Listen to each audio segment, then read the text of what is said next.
Okay, so this is the second part of the assignment. So just a quick recap. The first part was this. You create the grid. You use the grid to transfer the image over onto your own sheet. And then you're going to use your shading abilities and whatever technique that you want to shade the image, however you feel it needs to be shaded. So really try to get it to the best of your ability.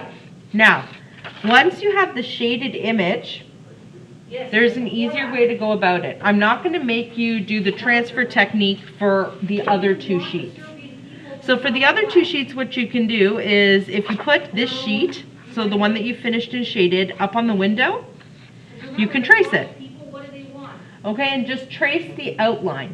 When you're tracing the outline, you want to make sure that you're getting all of the necessary details that are going to help you with creating the actual body. So what you're looking for is you don't just want to trace an outline. You want to trace where the base of the skull is. You want to trace a line down for the spine. If there's any points where the muscles bunch, so if I look at this original drawing, you see how the muscles bunch here, here, in the arms. I want to make sure that when I trace, that's in there too, because that's really going to help me when I'm doing the musculature or the skeleton. So, like, take your time, draw the lines in, and then you do your tracing. Now, once you've traced all of the lines that you feel are necessary that are on your original drawing, or you could trace from the drawing that you did, what you're going to do is look at the original. So take a look at this one, and you're going to add in and kind of extrapolate from what you know of the human body. So what I mean is right here, if you look, there's a dark space. You can't clearly see his back. What I'm going to do is, because I know how people sit, I'm going to define his back. So I'm going to say, okay, it's probably right there. And then I'm going to do so on this page. Very good.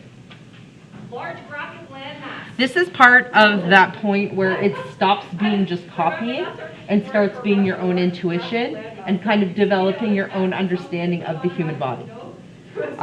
You just kind of like extrapolate where these things are. So if I look here too, it gets very dark and I can't really see the musculature.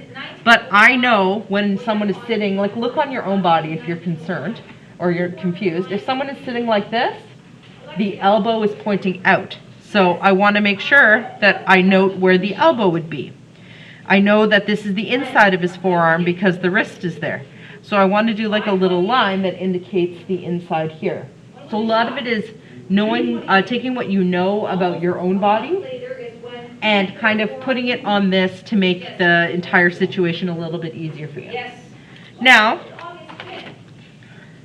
when looking at this, I feel that I'm ready to move to the next point. I did one like this as an example of what not to do. So this is a really basic outline, right? You'll notice that it's very light. I haven't done any of those add-ons. I haven't really defined any of the muscles, and I've just kind of done like literally the most basic version of an outline that I could do. If your outline looks like this, you're not ready. Okay, you have to add the other stuff in. Trying to work from a incomplete outline is going to make your job way harder. So think about like making a building. You want to make your foundation as solid as possible because it's going to save you time in the long run. If your initial drawings are like questionable or not very good or detailed, you're going to find that as you go through the project, it gets harder and harder because now you're working with something like you don't have everything you need to do this successfully. So for this one, I'm just going to run you through basically how this works. So a lot of it is logic.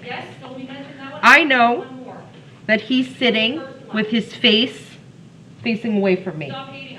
So that means that I can then contextually assume that the majority of what I'm going to be using is going to be the back of the human body. So the back of the skeleton, the back of the muscles. So I have images of the back. I would just mark off the ones that you feel you're probably going to use the most. So for me, that's going to be this one And that's probably also going to be this one. And then there's a musculature one here and the skeletal one here that really looks at the back nicely. So just note which ones are going to be the most helpful for you. Depending on what your figure is doing, everyone's probably going to be a little different. Okay, so again, here's where it starts to be a little more creative and a little less like prescriptive. So I know the skull is here. I know how the skull moves. So I know the skull curves in, it has a cheek, it has an eye socket, the nose gapes in. So I'm just going to start on this corner. So I'm going to make the eye go in, the nose is going to gape in, and then there's a cheekbone. Okay? Obviously, because he's facing away from me, I can do it really quick. I don't have to add a lot of detail, and it works. I also know that the jawbone here is detached, right? Your jaw is on a hinge. It's purposely detached so that you can chew. So I'm going to add that in here. I know that his cheek is there and that I can add the jawbone. So I like to start somewhere really small so that if I screw it up, I still don't feel like my confidence is completely rocked. Just like the figure, what you're going to do is you're going to work with outlines before you start shading. Make sure you have your skeleton and your muscles in a way that's, acceptable to you before you start really building it up and shading, because if you do the shading part first and you make a mistake, it's going to be way more painful to erase it.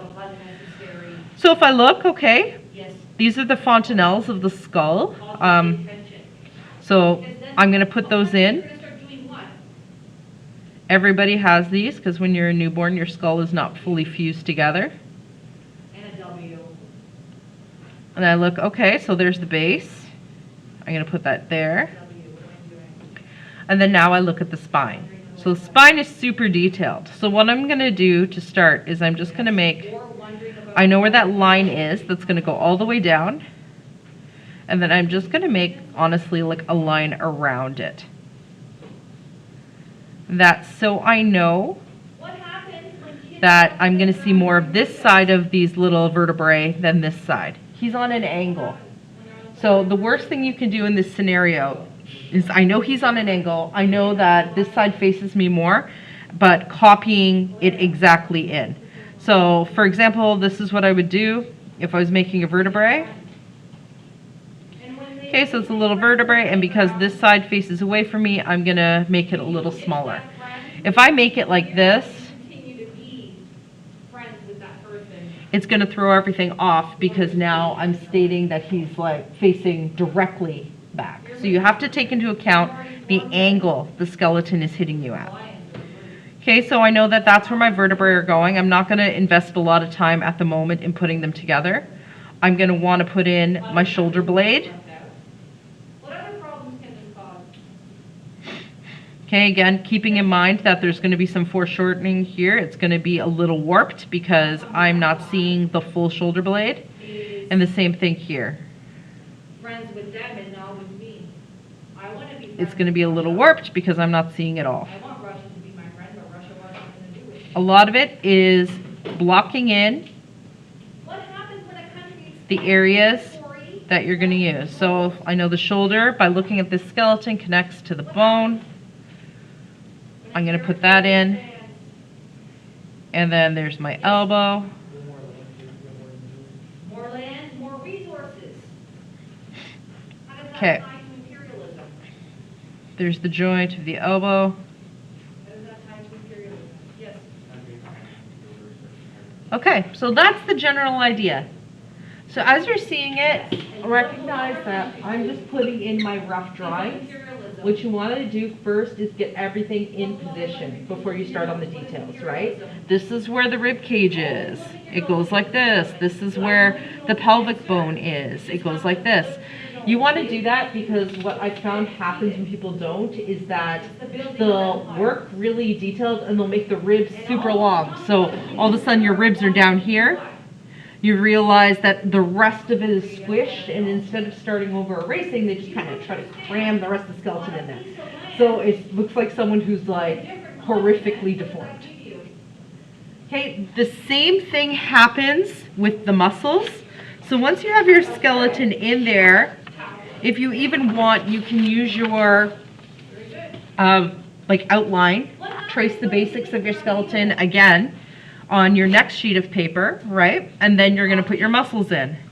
So I'm just gonna do it on top of this. So what I do is once I have my basic skeleton on there, I would take this sheet of paper, put this guy up against the window, and just trace the basic outline again, so that I know where everything is. Now here's the thing. When you're shading the skeleton, it's easy, right? Like it's just normal shading, go like that, do what you normally do, smudge if you want to. When you're doing the muscles, this is the important part, you're going to have to use cross-hatching. Okay, that's why I wanted you to practice it a little bit. It's because if I look here, so these are all muscles, these are the shoulder muscles.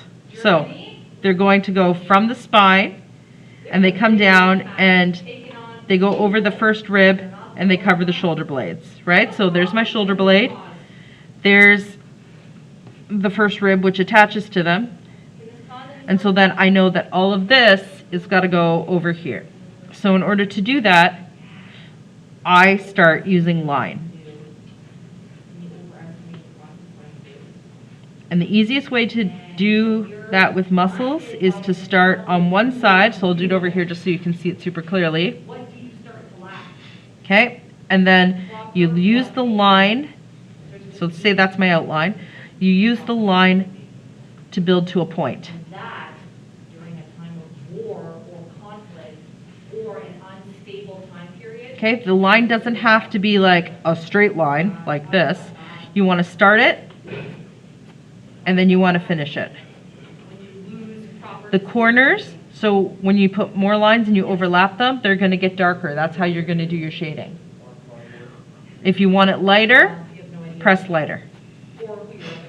Okay, so all the musculature stuff, like all of the shading when it comes to muscles, for example, like if I was doing this area right here, it all is about line. So I would look at the direction it's supposed to be going and then do the lines like this. Who else? Fear us. Okay? Just a little bit. The idea is to really focus on the direction the muscles are moving on. If you've got bigger chunks of muscles, like you're going to see in the glutes and the quads, you want to block them off a little bit. Hi, Claire. I think we're good for now. All right.